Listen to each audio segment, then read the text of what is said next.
Hey, America. Chris here. Wanted to take a little bit of a break from our normal common ground videos where Becky and I get together with other folks and chat about things and come to you with a question. I may do this with other things as well, other questions that come to mind, little conversation starters meant to maybe poke a little bit just for fun. So here's the question. Well, let's back up. Let's not start with a question. Let's end with the question. I'm not very good at this. Let's start over.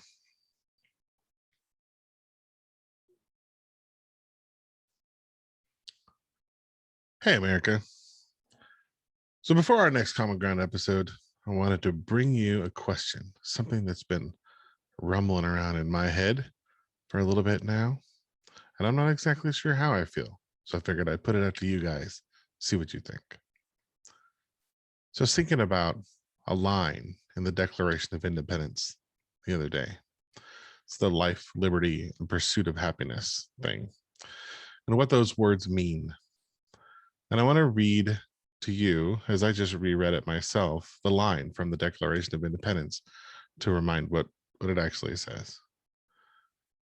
So it says that we hold these truths to be self-evident, that all men are created equal, and that they are endowed by their Creator with certain unalienable rights, that are among these are life, liberty, and the pursuit of happiness. This is the important part. That to secure these rights, governments are instituted among men.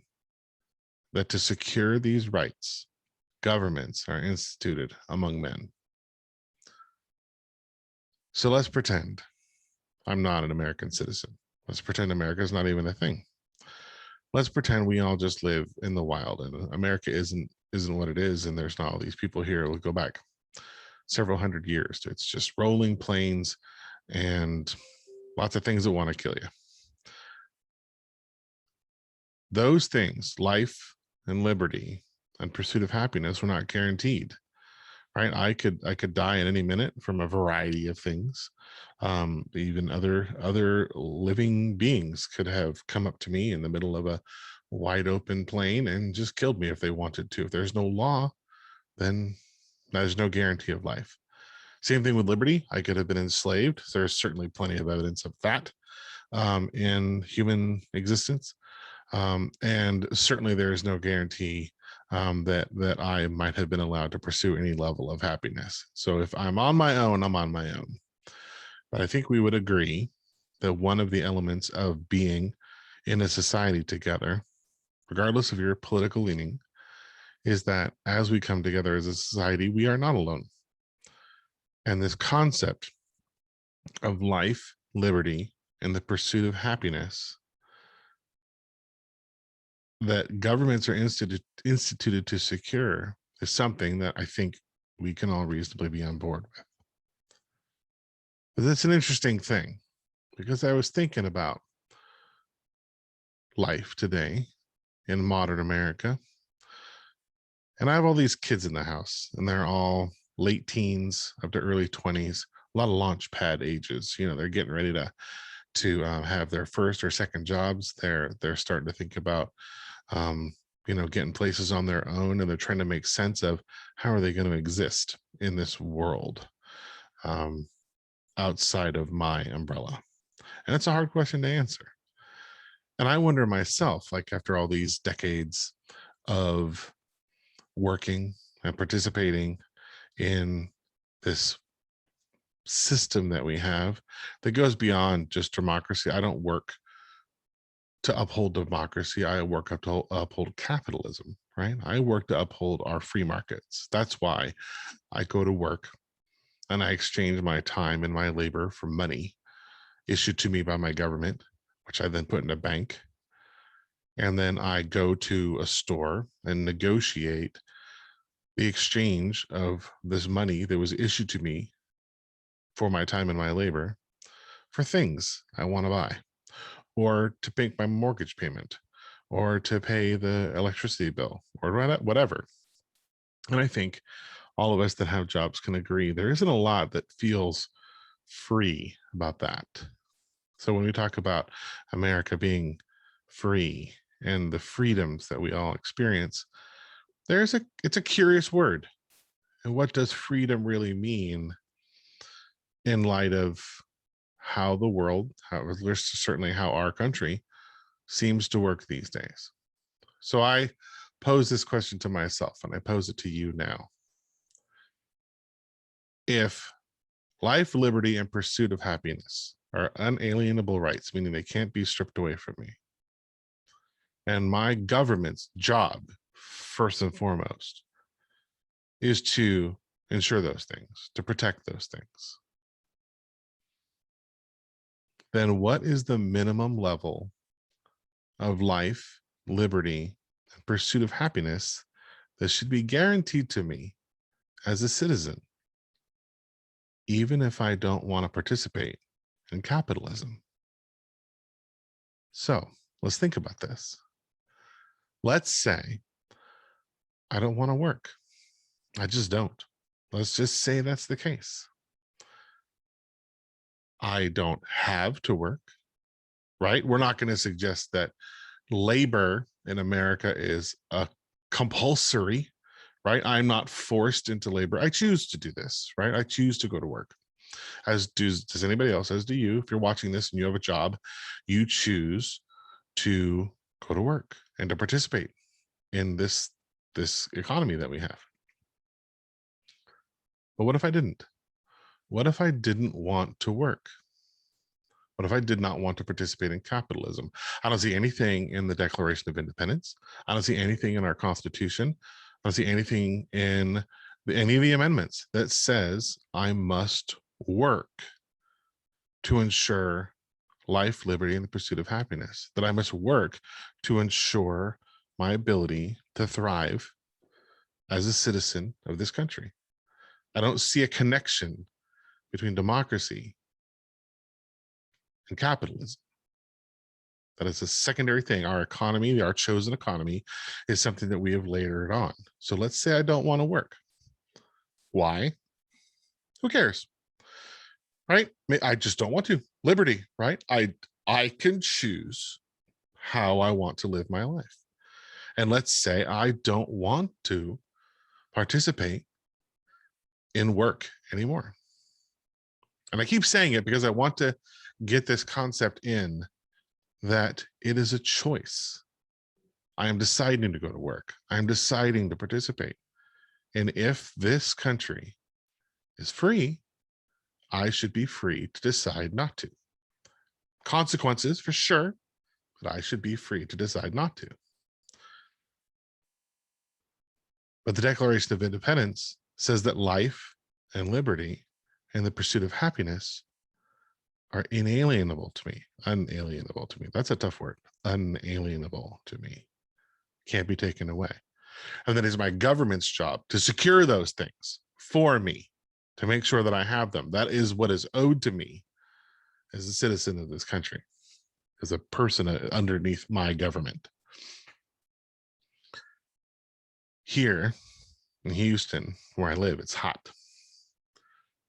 And if I were to turn off the air conditioning, which is expensive to run, I would start sweating rather quickly. And there might come a point as the days progressed where heat stroke may set in, and my health could certainly be in danger. I've lived in New England, where the cold can absolutely get you just as easily.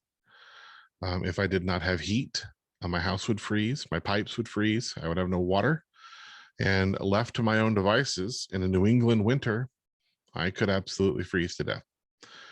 If I don't have money, I can't buy food, and I can starve to death. If I can't pay the water bill, I won't have access to water. If I went out in the world, maybe I could drink from a river or something like that, but we're going to presume I stay in my home. And on that matter, if I did not work to pay for the mortgage for this lovely place that we get to live, then I would not have this house, nor would I have any home, because they all cost money. So if I want to have a place to live and food to stay alive and heat so I don't freeze to death and air conditioning so I don't roast to death, I must work. That does not seem like life and liberty and the pursuit of happiness. That seems like an exchange. That seems like I am choosing to participate in a capitalist economy in exchange for money so that I can have comforts that I have earned. So here is the question. Here's the thing that I wanted to bring to you guys. What is the minimum level of life and liberty and pursuit of happiness that should be guaranteed to me as an American citizen, that should be secured by my government for me, even if I choose not to participate in capitalism? I choose not to work. If I decide tomorrow, I'm done, I don't want to, will I lose this house? Yes, absolutely. This house is not guaranteed to me, but is a safe place to rest at night and to store my bones during the day, should that be guaranteed to me and secured by my government? If I don't work and I don't have money, should food and water and the other things that a human body needs to stay alive, should those be secured for me by my government by virtue of me being an American citizen? And I know what you're probably thinking. This sounds like a bunch of freeloader nonsense. Why would somebody do this? It's just a thought experiment. I'm not quitting my job, but I want to challenge you on this. Let's look at it the other side. Let's say I choose not to participate in capitalism. Let's say I don't have any money. I get rid of my bank accounts. I get rid of all my possessions. And it's just me and a shirt on my back.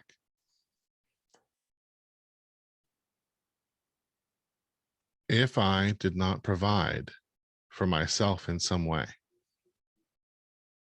sooner or later, there is a high likelihood I could starve to death or dehydrate myself to death or freeze to death or cook to death in the heat. There's a variety of things that might happen to me. So if I am guaranteed life and liberty and pursuit of happiness, and my government is supposed to secure those things for me, then should there not be a minimum level of care that is not given to people because we've been guilted into it, or given to people in a way that they should feel shameful for taking advantage of it? I'm an American citizen, and I am owed, due to my unalienable rights, life, liberty, and the pursuit of happiness that is to be secured for me by my government, which means I should be able to maintain a life, maintain a sense of liberty, and maintain a sense of being able to pursue happiness minimally as provided by my government. Now you're thinking, oh, this is a bunch of government handout stuff. You get a bunch of programs. We have welfare, we have whatever. And I know that there is a common look down upon people who might be using those programs. So what's the alternative? Let's say those programs didn't exist. I think some people would probably wish they didn't. That if we didn't have those programs, people wouldn't take handouts and people would pull themselves up by their bootstraps and would go into the world and would seek gainful employment. But let's say I didn't want to. I just didn't want to. Liberty, I don't want to. If I choose not to pursue employment, money, to participate in capitalism, should I die? That's the question, I think. Should I die? Should my government and society that wraps around me, that's a member of the collective members of this government, look at me and say, well, yeah, he's a citizen and he is guaranteed life and liberty and the pursuit of happiness, but only if he participates in capitalism. If he doesn't, forget them, let them die? Or is life and liberty and pursuit of happiness secured to be by my government something that should be secured for me, even if I don't participate? I don't know the answer to this, but it seems to me that if we're going to say we are a free country and we believe in freedom and life and liberty and pursuit of happiness and all those good words that we float around to describe America, then it would seem like a person should be able to choose to not participate in the financial system of this country and stay alive and be able to pursue a life, to be able to have liberty and freedom to make their own choices, and to have some minimal ability to pursue happiness without money, without participating. And if that makes you feel uncomfortable, then maybe freedom does too.